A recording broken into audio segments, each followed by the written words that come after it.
Pour commencer, je vais faire une petite introduction de qui que je suis pour ceux qui ne le savent pas, autant pour ceux qui sont en direct que ceux qui sont dans la rediffusion. Alors, mon nom c'est Philippe Deveau, je suis le fondateur de Devenir Autonome. Je sais qu'il y a peut-être des personnes qui connaissent ma santé financière. Donc, en fait, c'était mon ancienne entreprise que j'ai convertie, j'ai changé le nom pour que ça devienne Devenir Autonome. Je ne vais pas nécessairement prendre énormément de temps pour parler de la transition et tout, mais c'était en gros pour me permettre de parler de sujets que j'avais un petit peu plus de difficulté à parler quand il était question de d'autres sujets comme la politique municipale, l'économie. Donc, je veux parler de quand même plusieurs affaires. Donc, c'est pour ça que j'avais besoin de changer de nom. Donc, j'ai changé le nom pour devenir autonome. Donc, en gros, c'est quoi? C'est une entreprise de formation en ligne sur la finance personnelle, les dossiers de crédit, le financement immobilier, le démarrage d'entreprise, politique municipale que je viens de rajouter, et aussi, il y en a d'autres qui vont se rajouter dans le futur. Donc, dans l'objectif d'aider les gens à devenir plus autonomes, non pas seulement financièrement, mais sur plusieurs aspects de leur vie. Donc, c'est pourquoi que avec la meilleure santé financière, j'étais limité aux finances, tandis que là, avec devenir autonome, je vais pouvoir parler de d'autres sujets. Donc, alors, moi, je me suis spécialisé en dossier de crédit. Alors, pour ceux qui me connaissent depuis un certain temps, ben, vous comprenez mon background. Vous m'avez vu dans plusieurs événements. J'ai été dans presque tout ce qui est des groupes d'investissement immobilier au Québec en tant que conférencier, coach, mentor, nommez-les toutes, auteur aussi dans certaines revues. Alors, j'ai toujours parlé de dossiers de crédit. Et là, ben, j'ai des nouvelles passions, des nouveaux intérêts. Donc, c'est pour ça que ça va se développer dans les nouvelles formations et webinaires que je vais faire. Donc, aujourd'hui, on va parler de politique municipale et pourquoi de politique municipale et qui que je suis pour être capable d'en parler. Euh, c'est une petite parenthèse sur, on va dire, des objectifs personnels que j'avais. En fait, j'ai commencé à m'intéresser à la politique municipale il y a peut-être un an, quelque chose comme ça, un petit peu plus qu'un an, parce que j'avais lu quelque chose dans les journaux par rapport à ce que la MRC, dans lesquels que je suis, donc la MRC Memphremagog, avait comme intention de faire et ça m'avait comme ça m'avait frappé comme décision parce que étant moi-même investisseur immobilier, mais d'avoir énormément de clients investisseurs immobiliers, je voyais la problématique que ça peut apporter et je voulais m'assurer que de savoir ce qui se passait, de découvrir ça. Alors j'ai commencé à m'impliquer beaucoup dans ma municipalité et dans la MRC.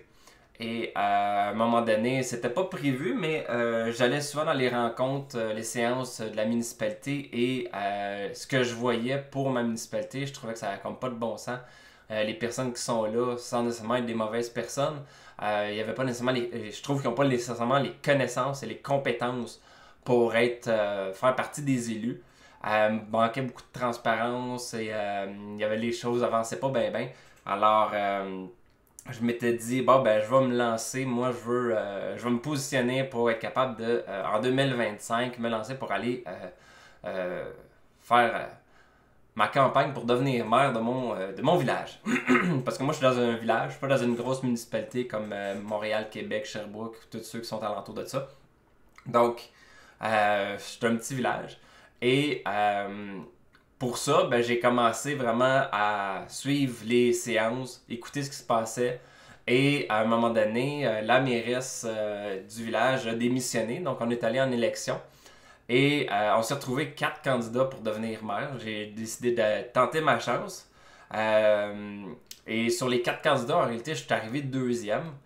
Et la grosse raison de pourquoi je suis arrivé deuxième, c'était parce que moi, je n'étais pas connu. D'une certaine façon, je suis connu à travers le Québec, mais dans mon village, ça donne que j'ai aucun client. Pratiquement personne que je connaissais, qui me connaissait déjà. Donc, je partais de loin, mais je me suis quand même retrouvé deuxième sur quatre. Et la personne qui a gagné, mais c'était parce que c'était une personne qui était déjà fréquemment là aux séances du conseil, donc était déjà bien connu là, de ceux qui participaient aux séances. Et c'est ça, là, je parle avec lui, je le connais, et je vais me réessayer pour 2025, avec, je suis pas mal certain, plus de chance. Et Donc, le fait d'avoir fait ça, quand j'ai fait ma campagne pour devenir maire du village, qui est cet été, donc cet été 2023, ça a fait que j'ai cogné à toutes les portes du village. Donc, nous ici, dans notre village, on a 650 propriétés. Donc, je les ai toutes faites. Donc, ça m'a pris des semaines et des semaines à faire ça. Donc, j'allais maison par maison cogner. Si j'avais la possibilité de parler avec la personne, de parler avec la personne. Fait que ça m'a permis d'apprendre énormément. Et c'est là que j'ai appris beaucoup de choses sur la municipalité. Puis que ça m'a permis de comprendre aussi à quel point ce qu'une municipalité peut être, puis peut avoir comme objectif, peut tellement affecter les investissements immobiliers. Donc aujourd'hui, je ne sais pas si vous avez vu j'ai fait des petites vidéos, des shorts, je pense qu'on appelle, ou des reels pour Facebook, où est-ce que je donnais des exemples. Donc aujourd'hui, je vais aller plus dans le détail de ces exemples-là. Donc je vais vous donner des exemples concrets de où est-ce que la municipalité a eu un impact sur des investisseurs immobiliers. Et je veux vous les donner pour que vous les découvriez pour éviter vous-même de faire ces erreurs-là. Bon, on s'entend? Plusieurs des exemples que je vais vous parler, c'est des exemples liés à un petit village. C'est certain que dans Montréal, dans Québec, dans Sherbrooke, dans Trois-Rivières, tu sais, les grosses municipalités, c'est pas pareil. Mais dès qu'on sort de là, on se retrouve dans des plus petites municipalités et là, c'est là qu'on peut voir vraiment un gros impact. Puis je le sais qu'il y en a beaucoup qui investissent dans les grosses métropoles, mais il y a beaucoup d'investissements qui peuvent être faits également dans les plus petites. Donc, ce que j'ai vu dans ma municipalité, je sais que c'est des choses qui peuvent se répéter dans les autres également. Donc, je vais partager mon écran pour commencer. Puis je vais vraiment rentrer dans le sujet. Donc, je rentre là-dedans pour vous donner de l'info, là. Pour que ça soit le plus possible concret et non juste théorique. Donc, je vais partager mon écran. Good! Donc, ça ici, c'est une carte, une image de la municipalité. Et ça, techniquement, là, si vous allez sur le site web de votre municipalité, il y a de fortes chances que vous ayez accès à une carte de ce genre-là. Si c'est pas sur votre municipalité, des fois c'est la MRC, où est-ce que dans lesquelles votre municipalité fait partie. Donc, de ce point de vue-là, vous pouvez aller voir également sur la MRC. La carte que je vous montre, moi, c'est la MRC qui l'a préparée. Mais je sais que j'ai une carte similaire aussi qui est offerte par la municipalité. Mais là, vu que je veux grossir, aller plus loin, je prends celle de la MRC. Donc, souvent, ce qui arrive, je vais juste vous montrer un petit peu, là, si vous avez jamais vu ça, c'est le type de carte où une des premières choses que vous pouvez faire, c'est choisir le fond. Fait que là, je suis en satellite, mais on peut choisir rue, on peut choisir topographie, les terrains avec... là, vous voyez la municipalité que je vais vous parler, là, c'est Stuclé-Sud. Mais vous êtes capable de voir quand même plusieurs affaires. Donc, vous pouvez choisir le type de fond que vous voulez. Donc, je vais commencer avec celle-là. Habituellement aussi, il y a la possibilité d'avoir là, ça va dépendre de la municipalité dans laquelle vous êtes. Là. Ça peut être soit des filtres qui appellent ça, ou des couches, ou il peut y avoir comme plusieurs affaires. C'est comme même ici, il y en a comme plusieurs sortes qu'on est capable de voir. Fait que là, ça c'est, dans mon cas ici, c'est aménagement. Donc si je fais, là j'avais déjà pré-coché le lot, mais des fois ça arrive que ça ne l'est pas coché. Fait que là on voit la municipalité, mais là si je pèse sur l'eau, je suis capable de voir tous les lots pour savoir tous les lots par rapport au zonage, par rapport à bien des affaires. Je suis capable de voir comment ils est séparé. Fait que ça me permet de savoir tous les terrains qui sont là. Et là-dessus, vous pouvez cocher bien des affaires. Fait que, mettons, c'est comme je veux aller sur l'eau, j'ai la possibilité d'avoir, mettons, les cours d'eau, les milieux humides, les zones à risque d'inondation. Il n'y en a pas vraiment dans cet endroit-là, mais ça permet d'avoir accès à de l'information quand même pertinente. Même affaire par rapport aux arbres. On est capable de voir... on est capable de voir le type... moi, j'ai été trop vite, là. Ça, c'est les indices d'humidité. On est capable de voir le type d'arbres, en gros, qui sont là. Il y a beaucoup d'informations qu'on peut trouver là, pour ceux qui veulent faire l'investissement dans le style développement de terrain. Là. Des heures et des heures de le fun à regarder ces cartes-là puis analyser. Moi j'ai été chanceux d'une certaine façon quand j'ai fait toute ma tournée. J'ai été capable de voir et d'aller sur les terrains puis de parler aux gens puis de voir les propriétés. Fait que j'ai appris énormément de choses. Mais juste de passer énormément de temps là-dessus à regarder toutes ces affaires-là, ça nous permet de comprendre bien des choses. Donc, le premier exemple que je veux vous donner, d'exemple concret qui fait que un projet immobilier n'a pas été comme il était supposé. Donc, si je reviens ici, plus proche, là, ça c'était un des Reels ou Shorts que j'avais fait. Je montrais justement, je pense que je faisais ça, là. Je montrais, ça c'est un des exemples, en montrant cette carte-là. En réalité, vous voyez ici, vous voyez le chemin, c'est le chemin Beaumont. Donc, si j'enlève les lots, on va peut-être mieux le voir, là. Vous voyez, là, c'est vraiment comme s'il y avait un vrai chemin. Et vous voyez, tous les lots, donc ça, c'est des terrains. Tous des terrains qui sont sur le bord de cette route-là. Et le problème, c'est que si je reviens, ça le laisser, c'est parce que je l'avais un plus petit, en imagerie comme ça, on voit qu'il n'y a pas de maison. Il n'y a pas de route non plus. Donc, même si j'enlève, je peux enlever le lot ici, là. Si j'enlève le lot, on voit rien. On voit qu'il y a un petit quelque chose ici, c'est que l'idée du terrain avait déjà été faite. Probablement que qu'est-ce qui est arrivé, c'est qu'il y avait déjà coupé quelques arbres, fait que ça fait comme l'équivalent d'une trail, peut-être plus. Fait qu'on voit la trail qui est là, mais il n'y a pas de maison qui a été construite. Et là, on voit qu'il y a plein de terrains. Fait que là, si je reviens ici, comme ça, il y a plein de terrains qui sont là. Fait que ça, en réalité, qu'est-ce qui est arrivé? Et là, ça, techniquement, on peut pas vraiment le savoir, mais je vous donne l'information parce que j'ai été capable de savoir l'histoire un peu de ça, puis c'est vraiment fascinant. C'est que, comme toute chose, ça commence avec des gros lots. Fait que, mettons, le lot à côté, là, c'est un des lots. Mettons lui. Bon, ben lui, il dit, ben moi, je veux subdiviser tout ce terrain-là en plein de lots pour qu'il y ait la possibilité de construction. Donc, un peu comme ici, là. Fait que là, un lot pourrait se transformer en genre une dizaine de lots. Fait que ici, c'est à peu près ça qui est arrivé, c'est qu'il y avait un gros terrain. Et ce terrain-là appartenait à quelqu'un. Et il a subdivisé. Il était capable, avec la ville, de faire, de positionner l'équivalent d'une route qui devait être construite.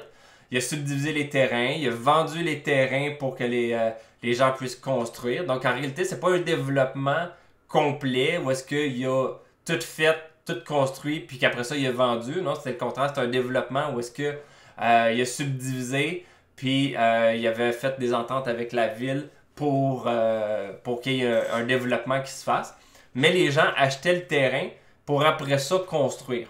Et là, la ville était supposée de construire une rue, mais le problème étant que cette rue-là n'a jamais été construite. Donc, toutes les personnes qui ont acheté des terrains ici se retrouvent dans une situation où ils ont des terrains qui pensaient être capables de pouvoir construire, mais que là, vu qu'il n'y a pas de rue de construite, ils ne pourront pas construire. Et là, bon, mettons ce lot-là, il peut se construire parce qu'il y a quand même accès à la rue ici, qui est la rue des Loyalistes, le chemin des Loyalistes. Celui-là aussi, lui aussi. Mais lui, tous ceux-là, ici, là, ils n'ont pas accès parce que il n'y a pas de rue. La rue n'a pas été construite. Donc, on a un problème. On a une vingtaine d'investisseurs qui pensaient faire construire un immeuble et ils n'ont pas la possibilité de le faire. Ils n'ont pas la possibilité de construire parce qu'il n'y a pas de chemin qui se rend. Et en ce moment, et là, c'est tout un peu comme l'histoire, un peu. Puis là, dans l'aspect de la municipalité, la municipalité n'a plus l'intention de construire cette route-là.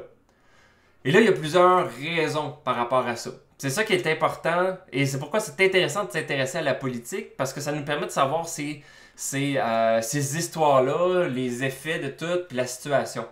Donc, si vous voulez investir vous voulez investir en immobilier, connaissez votre quartier, connaissez votre village, votre municipalité, pour vraiment tout comprendre ce qui se passe, pour devenir un expert. Peut-être que vous avez déjà entendu ça dans des cours, il faut que vous deveniez l'expert de votre région, de votre terrain, de votre secteur, pour savoir tout ce qui se passe pour éviter de vous faire pogner. Donc, dans ce cas-ci, au départ, la municipalité était supposée de construire la rue et pour des raisons financières, ils ont décidé de ne pas la construire. Parce que là, ils se sont retrouvés dans des situations financières très problématiques, ce qui a fait en sorte que la municipalité n'avait plus les fonds pour construire cette rue-là, la municipaliser, et ils ont juste laissé tomber le projet. Donc, cette rue-là n'est pas construite. En ce moment, il n'y a aucun projet de construire cette rue-là. Donc, on a une quinzaine d'investisseurs qui ont un terrain qui est construisible, mais pas construisible parce qu'il n'y a pas de rue. Donc, à cause de ça, on a des gens qui ont de l'argent qu'ils ont mis dans un terrain, parce que souvent les terrains, on les achète cash, on ne peut pas financer ça. Fait qu'on se retrouve avec des terrains qui ont été achetés cash, des gens qui ont de l'argent qui dorment là. Mais tu sais, souvent on dit les terrains, c'est juste une question de temps avant de faire ton argent. Mais dans ce cas-ci, on le sait que la municipalité n'a pas l'intérêt de faire la construction de cette route-là. Donc, c'est une problématique pour ceux qui ont des terrains qui sont relativement loin des routes qui sont déjà actuelles. Alors, si la municipalité n'a pas d'intérêt de faire cette route-là, on se retrouve avec des terrains qui sont isolés. Et vu que c'est un terrain isolé, il n'y a pas de possibilité de faire grand-chose. Donc, est-ce que la valeur du terrain augmente? Techniquement, elle peut augmenter, mais en pratique, qui c'est qui va acheter ça? La seule façon qu'il pourrait y avoir, c'est qu'il y aurait un développeur qui achèterait individuellement pratiquement une majorité de ces lots-là et qui déciderait lui-même de construire la rue. Alors, quand même une tâche complexe. Construire une rue, ça peut se faire dans un développement où tu contrôles tous les lots. Mais là, si t'es juste capable d'acheter 4 terrains, tu pourras pas faire toute la rue. Donc, puis ça veut pas dire qu'ils vont être tous un à côté de l'autre. Alors, on se retrouve avec des terrains qui sont construisibles, mais vu qu'ils sont isolés, il n'y a pas la possibilité de construire. Et là, on rentre maintenant dans l'idée du futur. OK, mais peut-être que dans le futur, ils vont avoir l'argent. OK, mais là, c'est là qu'on rentre dans, les finances, mais les projets de la municipalité. Et là, il y a plusieurs autres choses. Là. Je suis encore sur la même problématique. Là. Si je reviens avec ça ici, les cours d'eau. Je rajoute les cours d'eau. On voit qu'il y a quelques cours d'eau qui traversent. Là, je ne sais pas si vous les voyez, là, parce que c'est quand même... attends, je peux-tu me mettre plus proche? C'est assez pâle, là. On voit qu'il y a des cours d'eau qui traversent la rue et différents terrains. On a également, si je clique ici, milieu humide. Il faut juste que je revienne plus haut. Donc, là, on a un milieu humide. Puis là, milieu humide, on voit qu'il y a des tourbières, on a des marécages, on a plusieurs types de tourbières, en fait. Et là, ça devrait sonner une cloche. Fait que techniquement, là, à chaque fois que vous voulez faire du développement de terrain ou que vous voulez acheter un terrain, vous devez, à partir de maintenant, regarder tout ce qui est milieu humide et réseau hydrique. Donc, tout ce qui est des cours d'eau. Puis s'il y a un cours d'eau ou s'il y a un milieu humide sur le terrain, il y a de fortes chances que vous ne puissiez pas construire dessus. Je sais qu'avant, c'était, c'est pas grave, on va à la ville, puis la ville va accepter la construction, puis on va défaire le milieu humide. Ça, c'était dans le passé. Mais à partir de maintenant, c'est plus le cas. Et c'est là qu'on rentre les projets et les objectifs de la municipalité qui sont de protéger les milieux humides. Donc, je le sais que dans la MRC veut protéger les milieux humides et pour ce faire, elle pousse beaucoup, elle a fait un plan d'aménagement et sur le plan d'aménagement, les municipalités vont devoir se conformer au plan d'aménagement de la MRC Et pour se confirmer, il faut qu'ils changent les réglementations de la municipalité. Et en changeant les règlements de la municipalité, ça va faire en sorte que pratiquement partout où est-ce qu'il y a des cours d'eau ou des milieux humides, ça ne sera plus possible de construire. La raison étant la protection de l'environnement. Bon, c'est sûr que ça dépend bien des affaires, mais grosso modo, s'il y a un milieu humide ou un réseau hydrique, le terrain n'est pas construisible. Donc, si je regarde ce cas-ci, on se retrouve que la rue, elle avait été délimitée et passe à travers plusieurs milieux humides et cours d'eau.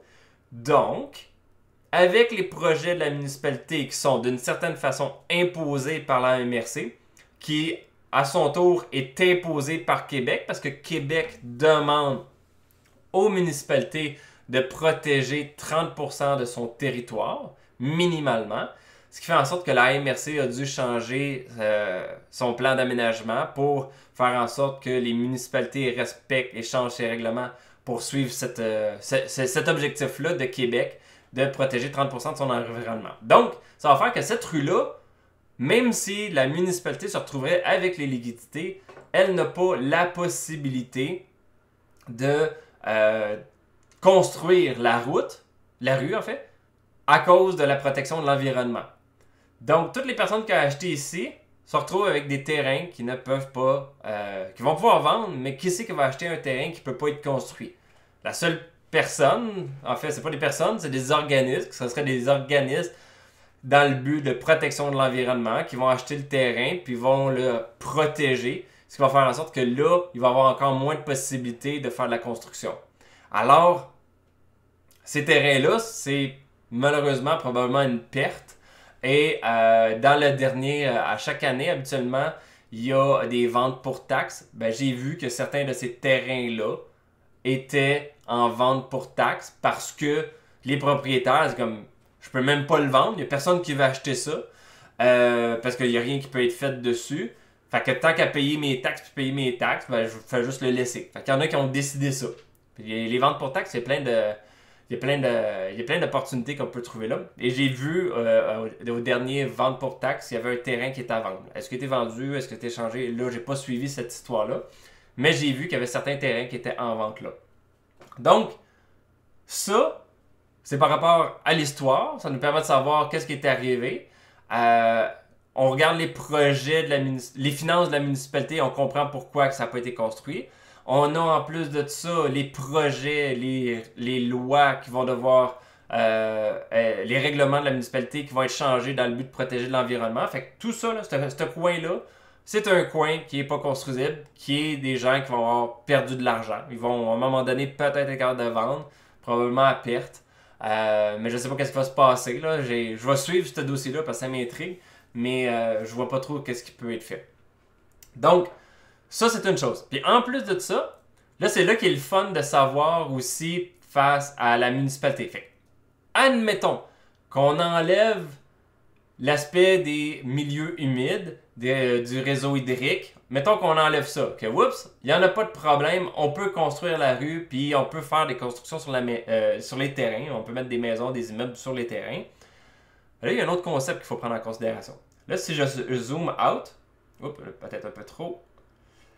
Là, c'est là que c'est intéressant de savoir ce qui se passe dans sa municipalité.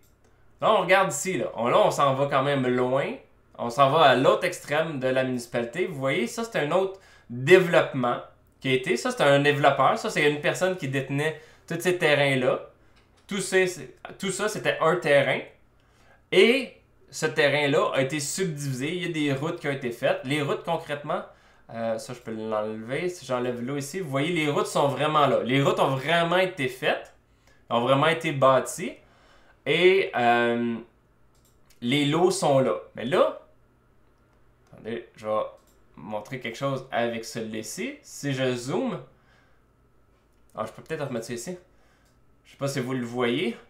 Mais si on regarde, il y a des maisons, mais beaucoup de verdure. Beaucoup de verdure. Et là, on se retrouve avec plein de terrains qui sont vides en ce moment. Donc ça, pour une municipalité, c'est le déneigeur, il passe, qu'il y ait des maisons ou pas de maisons. Les poubelles, les vidanges, le recyclage, le compost, le camion, il passe, qu'il y ait des maisons ou pas, parce qu'il faut minimalement qu'il aille chercher la maison qui est ici, qui est au bout, au bout, au bout. Donc, on se retrouve le déneigement, l'entretien des routes, les déchets qui sont là, peu importe la quantité de maisons. Donc, la municipalité n'a pas d'intérêt à ouvrir des nouvelles terres. Tu sais, comme ça ici, là, vous voyez, ça c'est une rue avec plein de terrains, avec plein de maisons. Mais imaginez celui-là ici, là, on voit là, qu'il y a un... si je le mets ici, on ne le verra pas. On ne le voit pas ici, là. Mais si je le remets comme ça, on voit qu'il y a comme quelque chose. C'est comme si quelqu'un avait décidé de faire une route, mais il n'y a pas vraiment de maison au bout. Donc, il y a une rue qui n'est pas existante encore, mais qui pourrait servir de futur développement. Fait que quelqu'un pourrait dire, ah ben moi je vais acheter ce terrain-là pour construire une rue, puis diviser tous les terrains pour faire plein de lots, puis de vendre les lots. Mais le problème, c'est que la municipalité n'a pas d'intérêt de construire une nouvelle rue pour le simple concept que ici, il y a déjà plein de rues qui ont été construites, qui sont déjà entretenues, avec plein de terrains sans maison. Donc, la municipalité a tout intérêt à à faire construire des maisons ici plutôt que d'ouvrir d'autres endroits. Plutôt que de se retrouver avec plein de terrains vides, pas construisables, qu'il n'y a pas beaucoup de construction qui se fait, avec des routes qui vont mener à des terrains vides, la municipalité n'a pas d'intérêt à faire ça financièrement. Elle a tout intérêt à faire en sorte de faire construire, de densifier ce territoire-là, qui est un territoire qui est déjà tout subdivisé, avec tout l'entretien, tout est là. Donc, ce qui arrive, c'est... Et là, moi, j'ai pris le temps de les calculer. Là. J'ai pris le temps parce que là, moi, j'ai fait mon analyse à cause que je faisais ma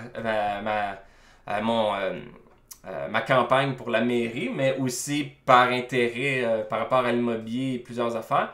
J'ai calculé juste là, juste dans cette section-là, il y a 120 terrains qui sont vides, avec aucune infrastructure, aucune maison, qui peuvent être construisibles.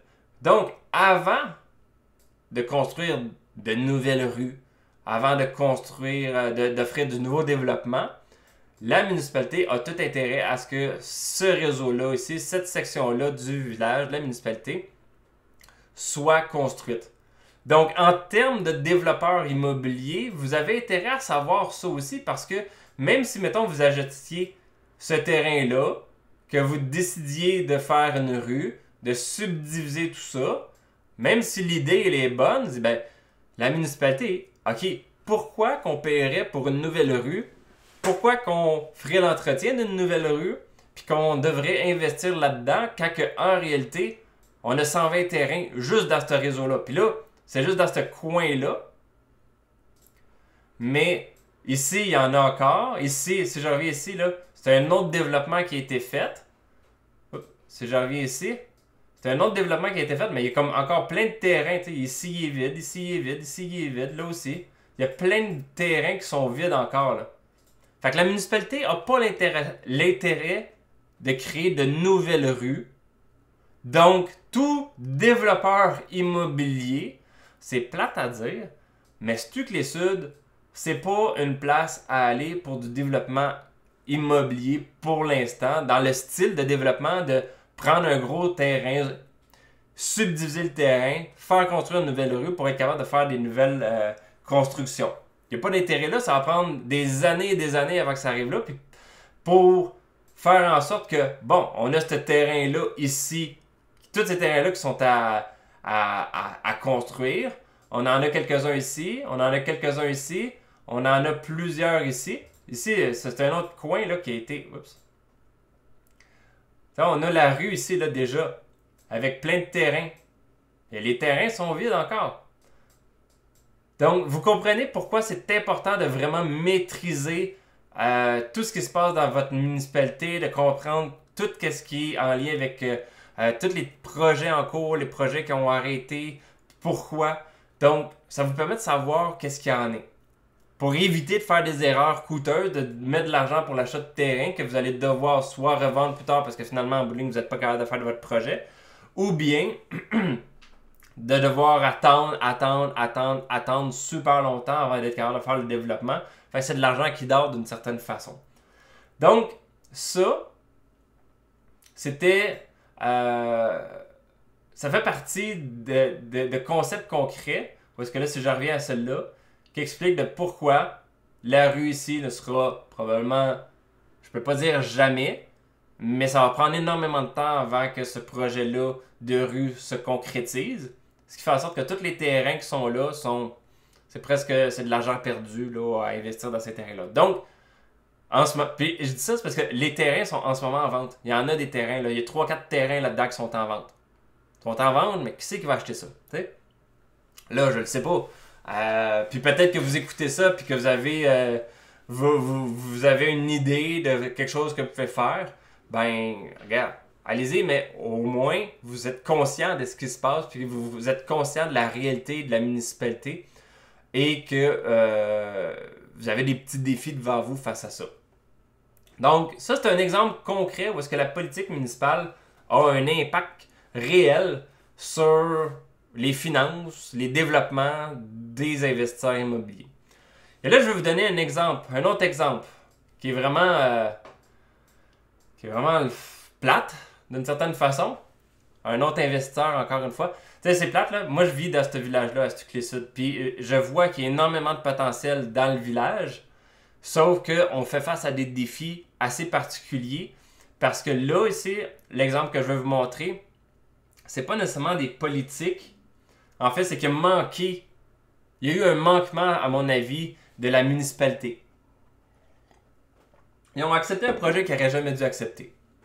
Donc, en fait, c'est en lien avec ce terrain-là ici. Là, vous voyez, il n'y a rien en ce moment sur le terrain. C'est parce que c'est une carte. Je ne sais pas ça date de quelle année, là, en fait, peu importe l'année, là. Parce que ce qui arrive, c'est qu'il y a une nouvelle construction qui s'est faite là-dessus, sur ce terrain-là. Là, je vais vous montrer, je pense que je l'avais ici. Vous voyez, là, je suis sur Google Maps. Et là, on voit cette propriété-là ici. Donc, en fait, c'est un beau... l'immeuble en soi, il est super beau. Là. Il y a une belle construction, très moderne, c'est vraiment beau. Il n'y a pas de problème par rapport à la construction. Mais le problème, c'est... Ce qui est le fun, c'est qu'avec Google, on est capable de revenir dans le temps. Fait que là, si on regarde ici, là, juillet 2009. On voit juillet 2009, vous voyez, c'est le bâtiment ici, là. Oups. Attendez. Fait que là, ici, vous voyez, ça, c'est un bâtiment. C'est un relais de la diligence, là, parce que c'est à Stuclé, on s'appelle des diligents. Vous voyez, il y a 3 bâtiments ici. Là, si on revient, là, on voit, oups, il y a eu de l'entretien qui a été fait sur le bâtiment. Oups. Là, ici, la grosse grange a été effacée. Il y avait une grange, là, un bâtiment. Oups. Là, il est disparu. Puis, ça, ici, ça s'est développé. C'est reconstruit. Et oups. Là, ça, ici, c'est démoli. Pourquoi c'était démoli? L'histoire, c'est que c'était une épicerie qui a été convertie, je pense, à une place, pas hôtel, mais style. Puis, il a pris en feu. Il a pris en feu, fait qu'il a été démoli. Et le bâtiment ici, qui était comme l'équivalent d'un garage, un énorme garage, a en bout de ligne survécu. Et là, il a été revendu. Puis là, ça, on continue à voir, là. Là, on voit la porte de garage qui a été rajoutée. On voit que là, oups, la verdure est revenue, il n'y a pas de développement qui a été fait. Puis là, à gauche non plus. Et là, oups, on voit l'immeuble qui a été construit. Ça, en réalité, c'est un immeuble qui a été construit dans l'été 2023. Et là, je fais le webinaire, on est en février 2024 et il n'y a aucun... ça, c'est une impression. Peut-être qu'il y en a un qui a été vendu et qui n'ont juste pas déménagé, mais à ce moment-ci, je pense qu'il n'y a personne qui vit là-dedans, donc ça n'a pas été vendu. Parce que je les vois sur Centris qui sont en vente, puis moi, je regarde vraiment tout ce qui se passe, là, fait que je reçois des notifications à chaque fois qu'il y a une propriété qui se met en vente ou qu'il y a une diminution de prix. Je pense qu'elle a déjà vécu 2 ou 3 diminutions de prix. Il se vend pas. C'est plate parce que c'est des condos jumelés. J'ai vu les photos, elles sont vraiment belles. Là. En soi, le bâtiment, il n'y a pas de problème. Mais pourquoi qu'il ne se vend pas? En réalité, il faut comprendre la municipalité. La municipalité en soi, c'est un endroit où est-ce que la majorité des citoyens sont des personnes âgées qui sont à la retraite. Une bonne partie de la population qui sont là, c'est des gens qui sont là de génération en génération. Parce que si je reviens là, sur cette carte-là, si je zoom out, il y a quand même ici, là, il y a quand même plusieurs places que c'est agriculture. Ici aussi, c'est beaucoup de l'agriculture. Fait qu'il y a quand même plusieurs familles d'agriculture en lien avec l'agriculture, la culture puis l'élevage. Très peu de familles. C'est à changer. Et beaucoup de personnes qui ont des résidences secondaires. Des résidences secondaires, c'est des personnes qui vivent de Montréal, en grosse partie dans la grande région métropolitaine de Montréal, qui ont une résidence secondaire ici parce qu'ils veulent la sainte paix. Ça, c'est une des choses qui est le fun ici. Là, on a la paix, on est en nature. Il n'y a même pas de 5G qui serait ici. L'Internet haute vitesse, là, je viens d'apprendre qu'il y a eu une augmentation. Là, je viens de... Aujourd'hui, je viens de demander mon rendez-vous là, pour en fin de semaine pour être capable qu'un technicien rentre. Puis là, je vais me retrouver enfin avec du 1 gig minute pour être capable d'avoir l'Internet, on va dire, la vraie haute vitesse. Là. Donc, c'est pas une place qui est faite pour les jeunes familles, pour les jeunes professionnels. C'est pas fait une place pour ça. Donc, on se retrouve ici, puis là, c'est des condos jumelés. Puis moi, pour avoir fait pratiquement toute la municipalité, d'avoir cogné à pratiquement toutes les portes de toutes les propriétés à Stuclé, c'est les seuls immeubles jumelés. En termes d'immeubles d'immeubles à revenus, il y a 2 quadruplex. Il y a un immeuble que c'est dur à dire là, mais il y a comme plusieurs immeubles. Il y a peut-être il y a des résidences avec comment comme ça, intergénérationnelles. Il y en a quelques-uns, mais jumelés là, des styles jumelés comme ça là, aucun. C'est le seul.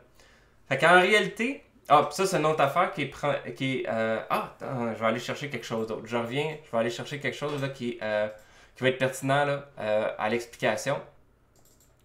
Attendez, ça sera pas bien long. Mobilier. Même ça.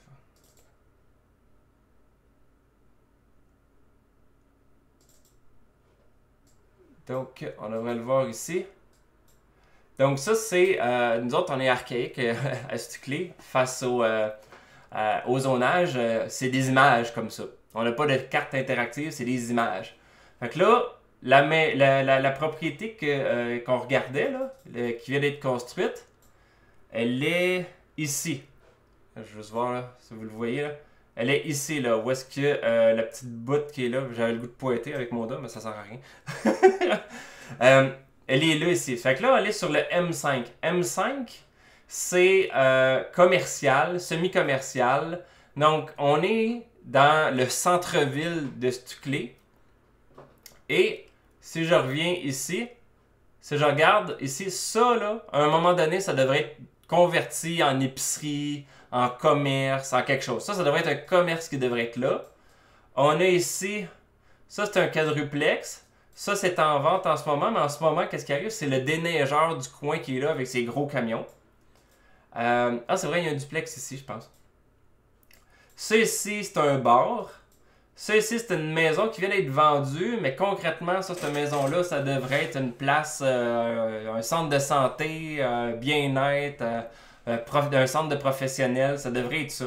Fait que, genre, 3 condos construits en plein milieu d'une zone semi-commerciale sur la route principale de notre village. Fait que concrètement, là, ça n'a pas sa place. Concrètement. Fait que oui, c'est passé à la ville. Oui, le CCU a accepté.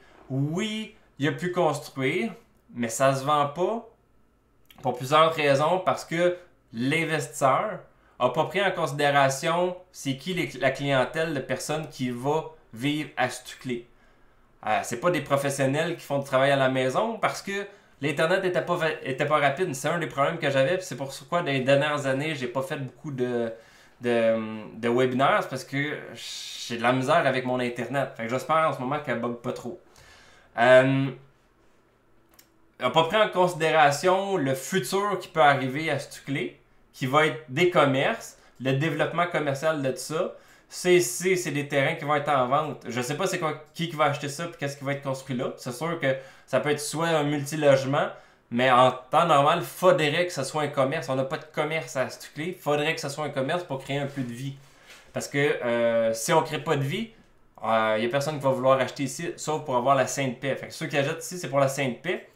Tu n'achètes pas un condo dans un bâtiment jumelé comme ça pour avoir la Sainte Paix. Parce que tu es sur le bord de la route avec des voisins à côté qui peuvent que tu vas entendre péter peut-être. T'sais. Je dis ça, mais c'est le même dans tous les condos. Là. Ça doit être quand même bien isolé, là, mais vous comprenez ce que je veux dire. Donc, ça devient une problématique où est-ce que l'investisseur a fait quelque chose puis que la municipalité aurait dû mettre un frein à ce projet-là et de garder ce projet-là possible pour faire un commerce, une épicerie, un centre de santé, un commerce quelconque, un commerce lié à l'agriculture parce qu'il y a quand même plusieurs terrains agricoles. Fait que, il y a comme plein de choses qui auraient dû être faites, mais commerciales, pas résidentielles. Donc ça, c'est une des problématiques parce que c'est pas la municipalité qui avait des règles qui ont bloqué un investisseur, mais en réalité, c'est la municipalité qui n'a pas été assez sévère, qui aurait dû empêcher ce type de construction-là pour la réserver à un commerce. Donc, encore une fois, c'est en lien avec la municipalité qu'il y a eu un problème où est-ce qu'un investisseur il va pas perdre d'argent. C'est sûr que ça va se vendre à un moment donné. C'est sûr qu'il y a du monde qui va aller vivre dedans. C'est correct, là. L'immeuble est beau, là, mais je veux dire, ça a comme... En termes d'aménagement de la municipalité, ça n'a comme pas rapport. C'est le seul condo, c'est les seuls condos de la municipalité au complet, là. Les seuls condos, là. Puis il n'y a pas de futur dans les condos en ce moment à Stuclé, parce que le but de Stuclé, c'est de rester naturel, de rester tranquille. C'est pas dans le but de faire plein de tours, là. Okay, on est trop loin pour ça, de toute façon. Ça se rendra pas là. Donc, un exemple concret d'un investissement qui s'est, à mon avis, mal déroulé. Probablement que financièrement, il va être correct, il va s'en sortir, mais probablement pas avec autant d'argent qu'il pensait. Puis de toute façon, là, ça fait déjà quand même plusieurs mois qu'il est construit, fait que là, ça se vend pas, fait que c'est lui qui absorbe mensuellement les frais de tout ça. Donc, un exemple concret de choses qui est à éviter quand on achète un terrain et qu'on veut construire. C'est pas parce qu'il y a de l'espace pour construire qu'il faut construire. Il faut comprendre la mentalité des citoyens. Il faut comprendre l'alignement de la municipalité. Bon là, ça fait plusieurs choses que je vous dis sur une municipalité qui est un village. Là, on peut aller dans quelque chose de plus gros. Sherbrooke. Peut-être que vous reconnaissez Sherbrooke ici. Sherbrooke est là, attendez, je vais juste boire un peu d'eau, là, j'ai soif. Puis, il y a des personnes là, qui sont en live, là. Si vous avez des questions, n'hésitez pas, vous pouvez les poser. Ça va me faire plaisir d'y répondre. Donc, on est ici à Sherbrooke. Puis là, on pourrait croire que, vu que c'est Sherbrooke, il y a bien des affaires qu'on peut faire. Là, je prends Sherbrooke parce que je le connais un peu plus. C'est plus mon coin. Montréal, Québec, je connais pas. Je sais que c'est des grosses municipalités, c'est très gros, mais je connais pas, fait que je peux pas en parler. Mais là, Sherbrooke, je connais assez pour être capable de vous expliquer des choses qui sont assez intéressantes pour le vue municipalité. Bon. Sherbrooke, vous le voyez, on a ici, ça c'est toutes les rues. On a encore la possibilité... coudonc, c'est quoi déjà? Coudonc. Cadastre, l'eau. Ok, c'est parce qu'il faut que je me mette plus proche. Ouais, c'est ça, il fallait que je me mette plus proche.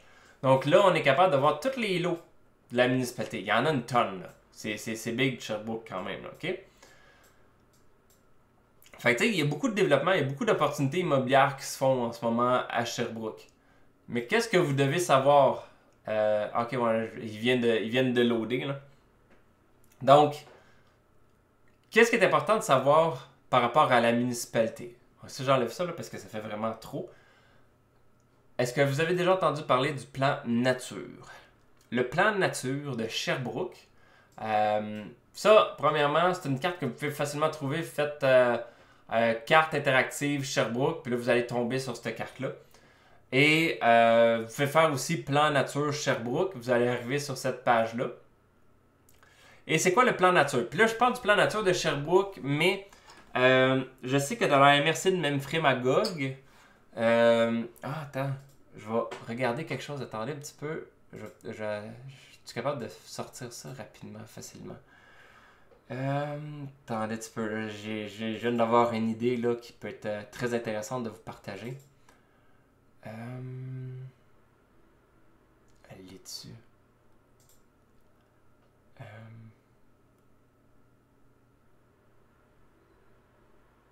Ah non, je me rappelle pas ce que j'ai mis ça.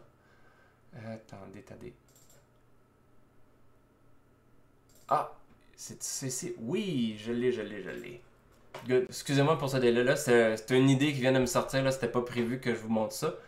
Il fallait juste que je le retrouve. Donc, si je vous partage ça ici, ce sera de plus en plus difficile de construire dans la MRC Memphremagog. Je vais juste le zoomer out. C'est un article qui est tombé dans le reflet. En fait, c'est cet article-là qui a fait en sorte que je me suis intéressé à la politique municipale. Pourquoi? Parce que, sais-tu, j'avais encadré les parties qui étaient importantes. Ok, bon. Je vais pas tout vous le lire, mais je vais juste vous dire le concept le plus important. Ce sera donc 86% du territoire de la MRC où l'ouverture de chemin sera interdite. Ça veut dire que toutes les municipalités, là, il y en a 17, il y a 17 municipalités qui incluent dans la MRC Memphremagog, où est-ce que sur 86% du territoire terrestre de la MRC, où est-ce que l'ouverture des chemins va être interdite, ne sera pas permis, ne pourra pas se faire. Fait que si je reviens à l'exemple de tantôt, là, ici, là,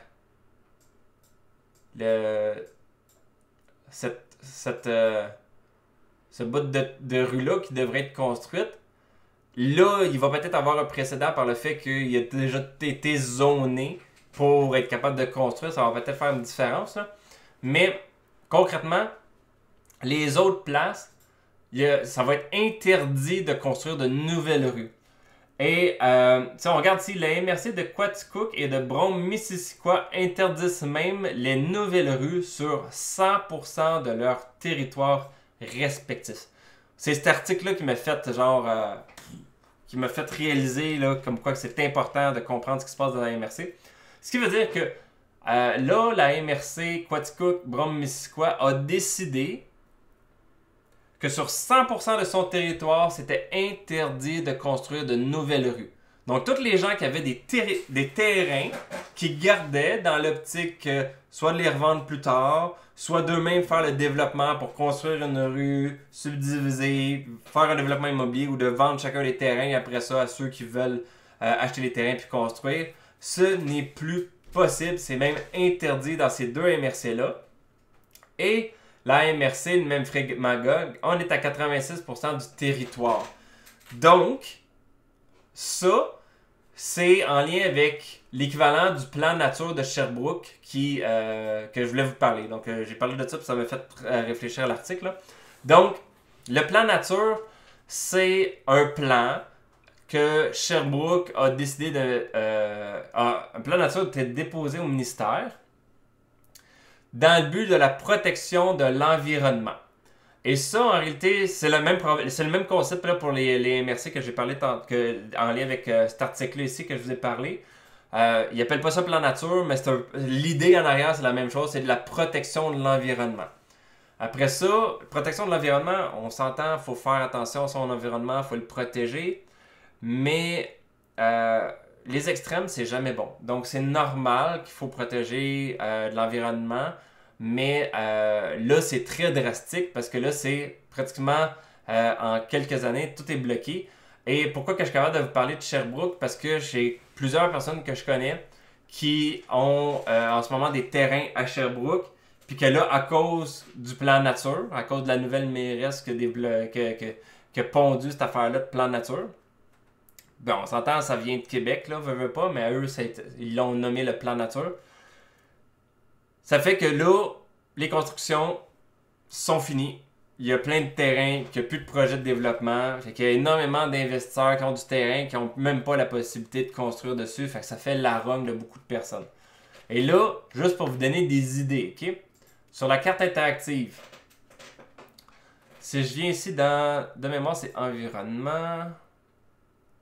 Milieu naturel visé par le règlement de contrôle intérimaire, plan nature. Je vais juste enlever ça pour être sûr que ça ne nous dérange pas. Je vais enlever ça ici. Juste pour mettre milieu naturel visé par le plan nature. Si je clique là-dessus, vous voyez tout ça là. Là, si je rajoute l'hydrographie, là, les milieux humides potentiels. Si je rajoute ça ici. Tout ce que vous voyez qui n'est pas blanc, ce sont soit des milieux humides, soit des milieux boisés, soit des écosystèmes ou habitats particuliers qui sont inclus dans le plan nature. Et ça fait en sorte que tous ces territoires-là sont dorénavant, grâce au plan nature, non construisibles. Donc, tous les gens qui avaient des terrains ici, là, puis là, si je le mets les lots, on est capable de les voir. Tous ceux qui ont des terrains, vous voyez ici, là, c'est plein de terrains, là. Plein de terrains qui sont quand même gros, qui pourraient être construisibles. Si j'enlève ça ici, oups, puis mettons que j'enlève tout ça, là. Vous voyez, techniquement, on regarde ça, hey, il y a de la place, on fait passer une rue ici, on fait du développement, on est capable de développer en masse partout là. Fait que tous les investisseurs, il y a beaucoup d'investisseurs qui pourraient dire, hey, moi j'achète ce terrain-là, c'est une question de temps. T'sais, on voit déjà qu'il y a un chemin qui est là, qui est le chemin Dion. On est déjà capable de voir que le chemin Dion qui est là, qui existe. Fait que techniquement, tous ces terrains-là, là, c'est tous des terrains qu'on pourrait dire, crème, on subdivise ça, puis on rend ça tout urbanisé à fond comme ça, fait qu'on fait du développement. Mais là, avec ceci, les milieux humides, on se retrouve que tout ce que vous voyez ici, là, c'est protégé par le plan nature, ce qui fait qu'il n'y a plus personne qui peut construire là-dessus, théoriquement. Dans la pratique, j'ai l'impression qu'il va y avoir tellement d'investisseurs qui vont avoir le potentiel de perdre de l'argent à cause de ce plan nature-là, qu'il va y en avoir beaucoup qui vont se lever, qui va faire en sorte que ça va sûrement changer. Le plan nature va écoper. Est-ce que ça va faire en sorte que ça va tout tomber? Je ne penserais pas. Mais il va y en avoir une bonne partie qui va encore rester là. Puis une petite partie qui vont peut-être se développer, puis qui vont y aller peut-être vraiment, mais vraiment graduellement. Tu sais, comme, mettons par exemple, ce terrain-là, vu qu'il est déjà tout déjà urbanisé ici, là, celui-là, peut-être qu'on pourrait dire, bon, ben, ce terrain-là, on l'accepte, puis là, on refait un nouveau développement. Puis après ça, on va, c'est un autre développement. Mais ça prend des années avant que tout ça ici, oups, on va l'enlever, là. Avant que tout ce que le reste soit potentiellement construisible, mais ça m'étonnerait que ça le devienne. Fait qu'il y a énormément d'argent en ce moment qui perdent de l'argent. Parce qu'ils ont des terrains qui ne pourront pas rien faire. Puis ça, à cause du plan nature. Puis ce qu'il fait avec le plan nature, vous êtes capable de voir dedans. Et vous êtes capable, c'est un document de 220 pages. Ayez du fun là, à regarder ça. Mais vous voyez, une des choses que beaucoup de gens qui regardaient, les milieux boisés. Donc c'est comme, on va regarder là. Sur la carte, on va regarder tous les endroits là. Si mettons j'enlève tout ça là.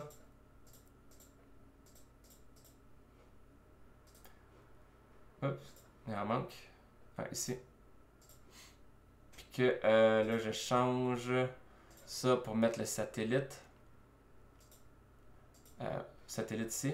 Fait que là, on voit, l'image est vraiment pas belle, mais on voit que du terrain, c'est beaucoup de forêts, beaucoup de forêts et d'arbres. Fait ça serait tentant de dire, tu sais, tantôt je vous avais montré, là, on pourrait dire, on pourrait peut-être commencer par ça là, mais c'est le terrain qui est ici, là, puis on le voit, là, c'est tout du gazon. Pas du gazon, mais soit du gazon, de la nature, des arbres. L'affaire, là, c'est que, si on va dans le plan nature, ici, milieu boisé. Fragment boisé qui correspond au critère suivant. Une superficie de 500 mètres carrés et plus. Une densité du couvert forestier d'au moins 25%, évaluée par les arbres de 7 mètres ou plus de hauteur. Fait que là, techniquement, on rentre plus juste dans les milieux humides, comme que je parlais tantôt là, quand j'étais dans Stuclé. Alors, tout ce qui est milieu boisé, où est-ce qu'il y a plus de 500 mètres carrés de superficie, où est-ce que c'est boisé, là, à ce moment-là, on se retrouve que ça n'est plus construisible. Fait que là, si je reviens à mettre les lots, si on regarde, là, je sais pas c'est quelle grosseur, celle-là. Là, on voit c'est 394 000 mètres carrés. Oups. Attends. On voit ici, ça c'est tout. Là, c'est un 315 000 mètres carrés. 399 000 mètres carrés. Ça, c'est toutes des places là, qui pourraient être en temps normal et utilisées, mais là, vu que plus que 500 mètres, là, on parle de 500 mètres, là, tandis que là, ici, les superficies, c'est 399 000 mètres carrés. Fait que 500 mètres carrés, là, c'est vraiment pas grand-chose. C'est gros comment?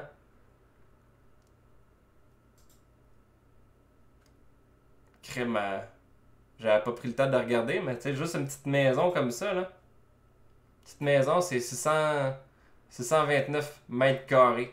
Fait qu'une maison grosse comme ça, là, cette grosseur-là, là, ça devient un milieu boisé. Hey, j'ai même pas fait l'exercice là avant de faire de faire le webinaire. 500 mètres carrés, j'avais pas pris le temps de regarder c'était quoi la grosseur. Ça me frappe encore plus, là, juste à regarder ça. 500 mètres carrés et plus, qui est la grosseur d'une mini-maison, là. Ben, une maison conventionnelle, là. C'est genre quoi, c'est une quinzaine, une vingtaine d'arbres bien collés, tu sais. Donc, ça, c'est une chose à prendre en considération quand vous voulez acheter de l'immobilier, des terrains pour faire du développement. Il faut prendre ça en considération parce que même si vous décidez, mettons, de dire ah ben gars, je suis dans un comment je peux dire ça là? J'en vois pas là, vite de même qui pourrait faire ça comme exemple, mais tu sais, mettons là, genre, j'arrive-tu à en trouver? Non, j'en ai pas vraiment d'autres là. Mais mettons une maison, tu sais, comme mettons, ça peut être un exemple. Là. Il y a pas beaucoup d'arbres là, fait que c'est différent. Mais imaginez que ça, c'est tous des arbres. On pourrait dire, ah, ben, crème, il y a une maison. Si j'achète celle-là, il y a déjà une maison. Fait que je serais capable de construire dessus. Mais probablement qu'à cause du milieu boisé, ben, à ce moment-là, oups, tu peux plus construire ici. Fait que même s'il y avait une maison, tu vas peut-être être capable de faire sur cette section de partie-là, tu vas peut-être être capable de faire quelque chose, mais sur le reste du terrain, ça reste d'être difficile. Donc, faites attention à ça parce qu'il y a beaucoup de choses qui sont bloquées actuellement par les municipalités. Puis là, je parle pas juste de Sherbrooke, mais dans beaucoup de municipalités, il y a beaucoup de choses qui sont bloquées à cause de l'équivalent d'un plan nature, d'un plan vert, d'un plan d'aménagement qui empêche les gens de faire du développement de terrain. Puis ça va devenir de plus en plus difficile parce que le Québec, en ce moment, exige aux municipalités de protéger 30% de son territoire. Et là, pour le protéger, ben, c'est comme ça va être une première partie. Mais la deuxième partie, puis là, c'est en me rendant dans les séances de la MRC de Memphrey Magog que j'ai découvert ça. Ça m'a choqué. Je vais vous montrer un procès verbal. Vous voyez là, attendez un petit peu, si je vais à la fin du compte rendu. Donc, vous voyez ici, Monsieur Philippe Deveau, c'est moi, demande des explications supplémentaires en lien avec le point 7.3 à l'ordre du jour. Le préfet lui explique que le but de la résolution d'appui est de protéger les MRC et les municipalités locales lorsqu'elles appliquent le cadre d'exigence du gouvernement, entre autres en identifiant des pourcentages de territoire à préserver. Les MRC ne veulent assumer les risques de poursuite en lien avec les exigences dictées par le gouvernement. Donc le gouvernement, il dicte en ce moment que les municipalités doivent protéger 30% de leur territoire. Ça, c'est une chose. Là, qu'est-ce qui arrive? C'est que là, pour protéger leur territoire, ils ont plusieurs façons de le faire, mais l'idée qui est voulue en arrière de cette protection-là, c'est pas juste de dire « Ah, vous ne pouvez pas construire ». Puis, et là, la game qui est fuckée là-dedans, là, c'est que il y a une distinction entre pas construisible et protégé. Pas construisible, c'est juste un zonage qui fait que tu n'as pas la possibilité de construire sur ce terrain-là. Tu peux détenir ce terrain-là.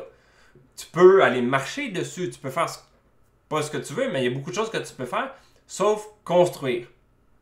Protéger, la notion est très différente. Protéger, ça veut dire que ça permet de protéger l'environnement de toute activité citoyenne. Ce qui veut dire là-dessus, c'est qu'on ne peut même pas faire un chemin de randonnée, on ne peut pas aller marcher dessus, on ne peut pas faire un parc, on ne peut pas rien faire.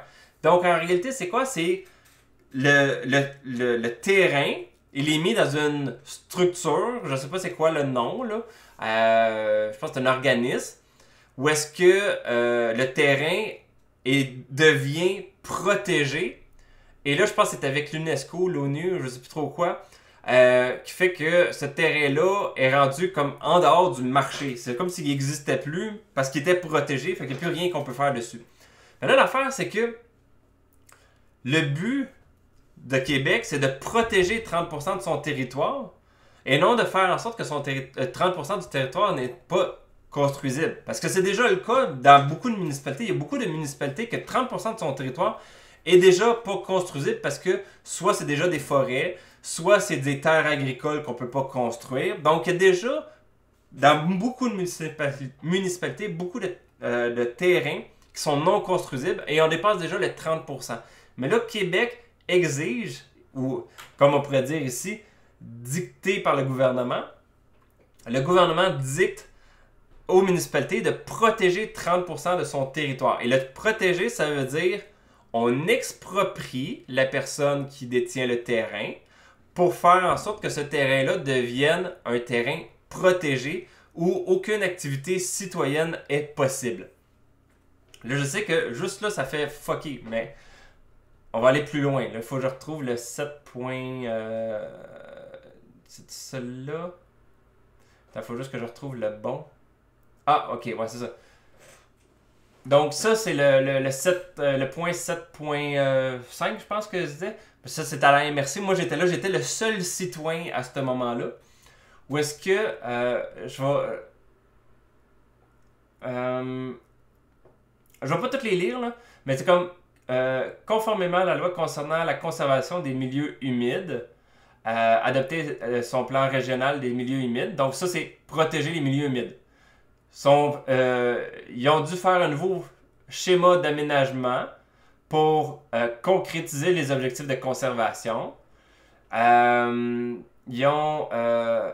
MRC a encadré, voire limité significativement les usages et les travaux autorisés sur le territoire.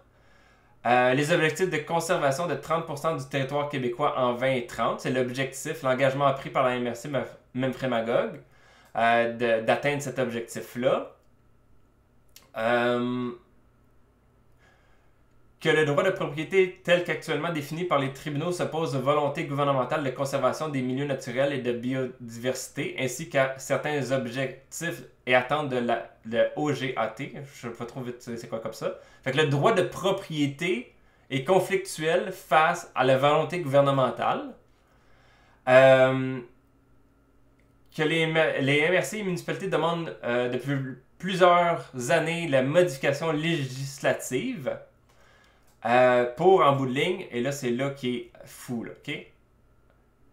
que le Conseil de la MRC de Memphremagog demande au gouvernement du Québec d'apporter des changements législatifs requis afin que l'exercice des pouvoirs réglementaires municipaux en matière de protection de l'environnement, de conservation des territoires d'intérêt écologique, de préservation des ressources en eau, de gestion des contraintes naturelles et anthropiques et de gestion de l'urbanisation soit valide et ne donne lieu à aucune indemnisation à la charge du milieu municipal. En gros, ça veut dire quoi, là? Parce que là, j'ai pas tout lu le point, là, parce que c'est quand même... il y en avait quand même beaucoup. Si ça vous tente, là, je pourrais vous donner le lien là, de ça, si ça vous tente de lire ça. C'est assez fucké. En gros, là, ça veut dire que le droit de propriété est un problème face à la protection de l'environnement. Donc, les municipalités, la MRC, demandent à Québec de changer les règles législatives, donc de changer les lois, pour permettre aux gens, aux municipalités, d'exproprier les propriétaires. Là, j'essaie de le trouver. Là. Il y a une place en particulier qui parle d'expropriation, là, mais je le trouve plus trop. Il est où, là? J'essaie de le regarder vite, là, mais je le trouve pas. Mais je sais que c'est ça parce que j'ai posé la question. Donc, la MRC demande des changements législatifs pour permettre l'expropriation dans le but de la protection de l'environnement et que cette expropriation-là donne lieu à aucune indemnité à la charge du milieu municipal.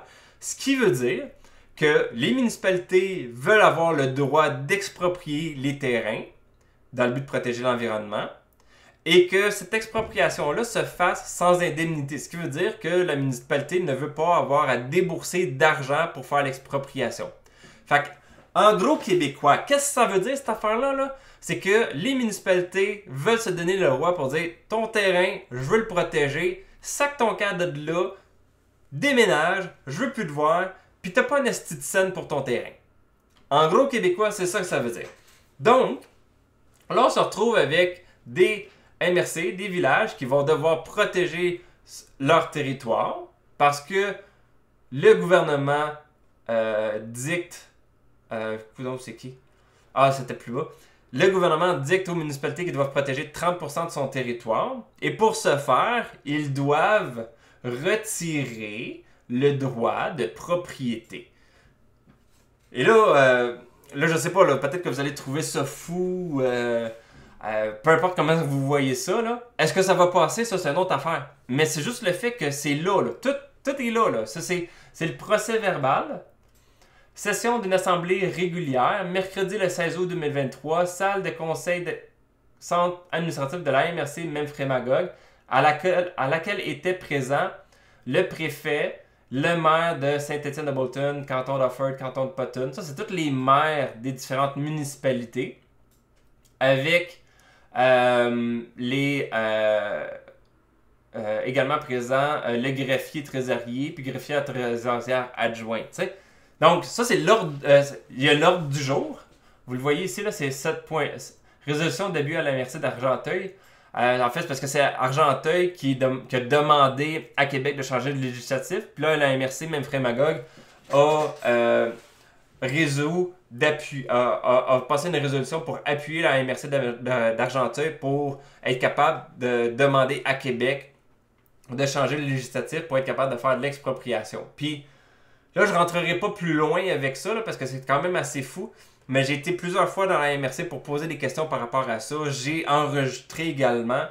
Et je l'ai sur enregistrement. Là, je ne suis pas capable de vous le dire mot pour mot. Mais en gros, c'est le préfet même qui me le dit. C'est le gouvernement demande à la MRC de protéger 30% de son territoire.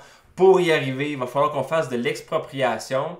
Mais vu qu'on est des petites villes, on n'a pas les moyens d'entrer en cours devant les tribunaux pour tout ce qui est des citoyens qui ne veulent pas être expropriés. Parce que c'est pas parce que tu te fais exproprier que ça te tente. Là. Il y en a qui ne le veulent pas. Fait que vu qu'ils ne le veulent pas, ils actionnent la ville, la municipalité, pour éviter de se faire exproprier ou d'avoir un montant qui correspond à leur volonté. Donc, il y a des municipalités, il y a des citoyens qui se font exproprier, ils sont pas contents, ils amènent en cours la municipalité, et là, ce qui arrive, c'est que tu as d'un côté, tu as les citoyens qui veulent pas se faire exproprier ou qui veulent de l'argent pour l'expropriation. De l'autre bord, tu as Québec qui exige de protéger 30% du territoire. Puis tu as les municipalités qui sont au centre, qui n'ont pas vraiment l'argent pour donner du cash à toutes les personnes qui vont exproprier. Puis ils veulent pas rentrer dans des recours légaux pour être capable d'exproprier. Fait que là, en ce moment, ils demandent à Québec, puis là, c'est ça, le greffier me l'a dit, c'est qu'on demande à Québec de changer les lois pour nous permettre de faire l'expropriation sans que le citoyen puisse être de recours légaux contre nous, parce qu'on n'a pas les fonds nécessaires pour aller en cours dans tous les domaines, tous les dossiers d'expropriation. Donc, si jamais vous ne me croyez pas et vous voulez avoir l'enregistrement, dites-moi là, je vais vous le donner. Si vous voulez avoir le procès verbal de tout ça, techniquement, allez sur la MRC Mainframe Magog, regardez. Ça, c'est en lien avec le 16 août, mais vous pouvez regarder en septembre aussi, j'ai posé des questions, je crois, septembre ou octobre. Vous voyez là, à la fin, là, depuis le mois d'août 2023, je vais à la MRC, puis vous allez voir là, la période des questions, le public, là, ben, Philippe Deveau, là, je suis tout le temps là. Je suis tout le temps là, puis je pose des questions toutes les fois. Là. Ils sont rendus habitués. Fait que, puis je suis le seul citoyen depuis le mois d'août, je suis le seul citoyen qui va à la MRC de Mainframe Magog pour essayer de poser des questions puis comprendre ce qui se passe. Donc, c'est assez grave. Là. Alors, vous voyez pourquoi c'est important de comprendre ce qui se passe dans la MRC, dans la municipalité, pour être capable de s'outiller, pas nécessairement s'outiller, mais de se positionner correctement quand on veut faire l'investissement immobilier pour pas se retrouver, comme par exemple, dans des terrains. Oh là, ça va être difficile de tout remettre ça, là. Enlever ça. De pas acheter un terrain qui fait partie. Oh, il est pas là. C'est ça, je me suis trompé. De pas vous tromper puis d'acheter un terrain qui se retrouve dans tout ce qui est ici. Là, oups, il y en a un que j'ai oublié de cocher, là. C'est lequel? Ah, les milieux boisés. Fait que vous devez savoir ce qui se passe pour être vu environnement pour pas acheter un des terrains qui est en lien avec cette zone-là parce que vous pouvez avoir des gros pas des gros problèmes, mais juste de pas avoir la possibilité de construire ou de développer ce que vous vouliez développer. Puis là, c'est par rapport à Sherbrooke, mais c'est le même dans beaucoup de municipalités, donc vous devez savoir ce qui se passe. Tu sais, je reviens ici, moi, là, dans ma municipalité, là, on a l'équivalent ici. Là. Fait que si je mets milieu humide, si je mets après ça les. Là, on l'a pas exactement les boisés, parce que nous, pour l'instant, ça n'a pas été mis encore, l'aspect des boisés. Ça n'a pas été fait encore. C'est le plan d'aménagement n'a pas officiellement été voté encore. En fait, il a été voté par la MRC. La MRC l'envoie à Québec à 120 jours en ce moment pour accepter. Puis si c'est accepté, là, la MRC va changer beaucoup de choses par rapport à tout ça. Fait qu'on va se retrouver, nous aussi, dans notre MRC, avec... si je reviens ici, là. Une map, comme ça. Puis là, tu sais, ça c'est cette clé, mais tu sais, on est capable de voir ça dans toute la MRC, là. Magog, Offord... là, on va se ramasser probablement avec les espaces boisés aussi qui vont devenir non construisibles. Donc, vous devez regarder ça. Alors, ça fait quand même 1h15 que je parle. J'ai parlé de plusieurs affaires. J'espère que ça vous a donné des idées. Peut-être pas nécessairement des idées, mais que ça vous a fait comprendre qu'il faut faire attention à l'investissement à partir de maintenant parce que l'environnement devient un sujet très... comment je faisais ça? Touché, là. Parce que tout ce qui est des terrains qui vont être dans des zones à protéger, vous allez avoir de la difficulté à faire vos projets de développement immobilier. Puis ça, en tant qu'investisseur, mais si vous vouliez juste acheter un terrain puis construire dessus, là, mettons, là, vous voulez acheter, là, je vais juste zoomer, là, vous voulez juste avoir la sainte paix, là. Puis là, vous aimeriez acheter, là, je sais même pas où je suis, là. Vous aimeriez acheter ce terrain-là puis vous faire construire une maison dessus. Mais oups, vous avez même pas la possibilité parce que il y a un réseau hydrique qui est là, qui va faire en sorte que vous avez bien beau acheter ce beau gros terrain-là, qui doit être super beau, là, probablement. Si j'enlève ça, là... Hey, ça a l'air, tu sais, méchant beau gros terrain. Moi, je serais content d'avoir un gros terrain de même, de faire construire ma belle maison, avoir la sainte paix, comme on dit, là, puis être capable d'avoir mon petit poulailler, mes petites affaires. Là. Moi, je serais bien content d'avoir tout ça. C'est mon genre. Si c'est votre genre aussi, vous n'avez même pas la possibilité d'acheter ce terrain-là pour construire votre maison dessus. Donc, il faut faire attention. Alors, pour faire un wrap-up, vous voyez pourquoi que c'est important de vous impliquer, de comprendre comment fonctionne la politique municipale pour être capable d'être au courant de ce qui se passe, être au courant du futur ou des projets, des enlignements de la municipalité pour être capable de mieux vous positionner et de faire des investissements plus conscients et vous assurer de ne pas vous retrouver dans des problématiques liées à des terrains qui sont non construisibles ou qui vont devenir non construisibles ou que la municipalité n'a pas les finances de pouvoir faire le développement, faire l'entretien, tout ça. Donc, prenez tout ça en compte. Ceux que ça peut intéresser, ceux qui sont intéressés à la politique municipale et qui n'ont aucune idée de comment ça se passe, puis qui voudraient savoir comment ça se passe, j'ai créé une nouvelle formation qui s'appelle Politique municipale. Pas bien plus compliqué. Vous allez voir sur Devenir autonome, vous allez voir formation en politique municipale.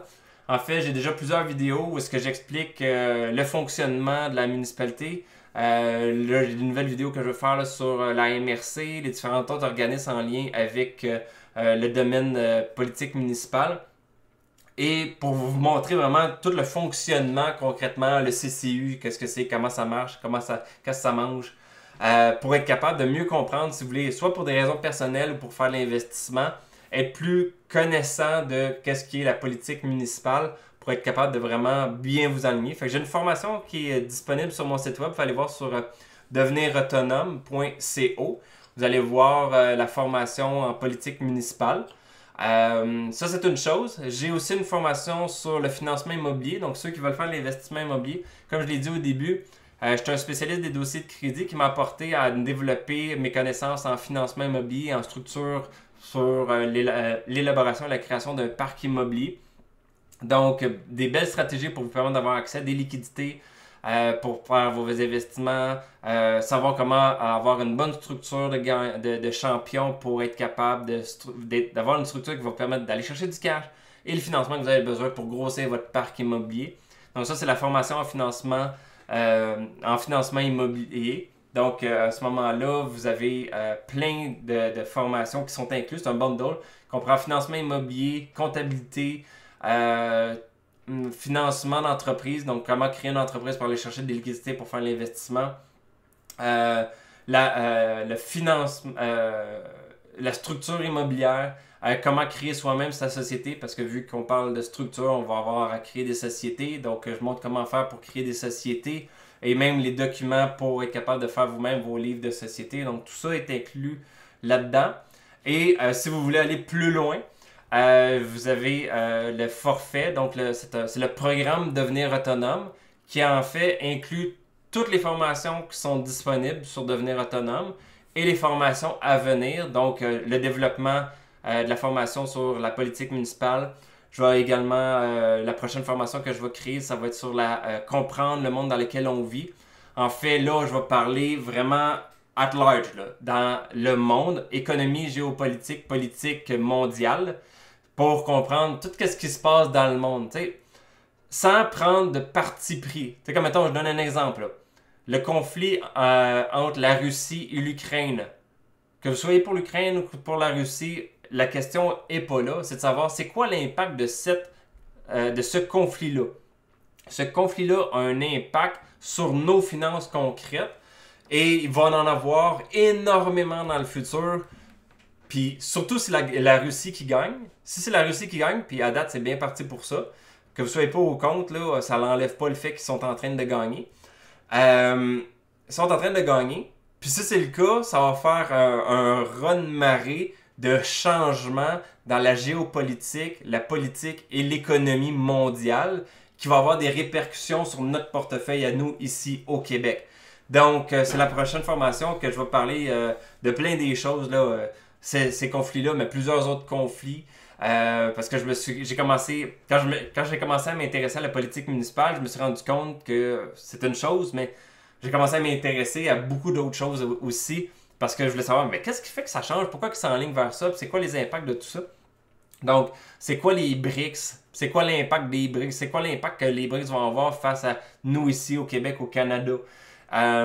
C'est quoi un peu d'histoire sur comment fonctionne la monnaie américaine-canadienne? Donc, je vais parler de beaucoup de choses pour permettre de comprendre dans quel monde qu'on vit pour être capable de mieux vous positionner vers le futur. Pourquoi que les taux d'intérêt augmentent et diminuent? Est-ce que les taux d'intérêt vont avoir tendance à augmenter? J'ai une petite prédiction. J'ai l'impression puis tout le monde peut se tromper, là. Puis c'est juste dans plusieurs années qu'on va le savoir, mais ma prédiction, c'est qu'il va y avoir une petite baisse de taux pour après ça une autre plus grosse augmentation de taux. Fait qu'on n'est pas parti pour des diminutions de taux, on s'enligne vraiment avec ce qui se passe géopolitiquement parlant, à moins qu'il y ait des gros changements qui sont en dehors du champ des possibilités actuelles de ce que je vois, là. À moins qu'il y ait des grosses modifications et des grosses affaires qui se passent, là. En ce moment, on s'enligne avec tout ce qui se passe, qu'il va y avoir peut-être une petite diminution de taux. Puis ça, cette diminution de taux-là, c'est juste pour vous faire respirer un petit peu, mais après ça, les taux risquent d'augmenter. C'est ma prédiction. Je me trompe peut-être, j'espère d'une certaine façon que je me trompe, mais à date de ce que je vois en géopolitique, économie mondiale, ça s'enligne pas. En Occident, on va avoir toute une volée s'il n'y a pas quelque chose qui change correctement. Voilà. Donc, dans le programme Devenir autonome, j'ai une autre formation qui s'inclut. Le programme, c'est comme un bundle de toutes les formations. Fait que la prochaine formation que je vais faire, c'est sur comprendre le monde dans lequel on vit. Et il va y avoir d'autres formations qui vont se créer. Tout ça dans le but d'aider les gens à devenir autonomes, pas seulement financièrement, mais dans plusieurs sphères de leur vie. Donc, si ça vous intéresse, regardez sur devenirautonome.co pour regarder les différentes formations. Si vous avez des questions, des commentaires, vous aimeriez avoir mon avis, vous aimeriez savoir quelle formation qui serait le mieux, avoir des questions sur votre situation, qu'est-ce qui serait le mieux. N'hésitez pas, vous pouvez fixer un rendez-vous téléphonique avec moi. Ça va me faire plaisir de prendre un petit moment avec avec vous pour discuter, comprendre qui vous êtes, c'est quoi vos objectifs, vos alignements, puis qu'est-ce que vous pouvez faire, puis si je peux vous aider à réaliser vos objectifs. Alors, n'hésitez pas. Je vais mettre en dessous de la vidéo le lien pour aller sur mon agenda en ligne. Mais sinon, vous pouvez aller sur soit le site devenirautonome.co et là, vous allez pouvoir trouver un endroit pour fixer un rendez-vous téléphonique avec moi. Ou sinon, vous pouvez aller sur agenda.philippedeveau.com. Ça mène directement à mon agenda pour fixer un rendez-vous téléphonique avec moi. Alors, ça va être comme ça fait déjà, c'est presque 1h30, je m'attendais pas à faire quelque chose d'aussi long que ça. Mais j'avais tellement de choses à dire, puis il y a encore tellement d'autres choses que je pourrais parler, mais on va arrêter ça là. Je vous ai partagé quand même pas mal de contenu. Donc, ceux qui étaient en direct, je suis content de vous avoir vu. Si vous aviez des questions, il est encore temps pour les questions. Puis ceux qui sont en rediffusion, ben n'hésitez pas, si vous avez des questions, vous pouvez m'écrire par courriel également pour me poser vos questions ou idéalement fixer un rendez-vous téléphonique avec moi. Ça va être plus facile aussi comme ça. Donc, je vais juste regarder s'il n'y a pas de questions. Il y a quelques personnes en ce moment en live, mais il n'y a pas personne qui a marqué de questions. Alors, je vais arrêter ça là, juste pour ne pas faire échelonner ça longtemps. Alors, je vous souhaite une bonne journée, une bonne soirée, des grosses réflexions, beaucoup d'analyses, parce que là, si vous n'avez pas vu tout ça, il est temps que vous alliez vous promener sur les sites internet pour voir qu'est-ce qui se passe dans vos municipalités, vous impliquer dans vos municipalités. Et je vous souhaite un bon enrichissement également et bon développement immobilier.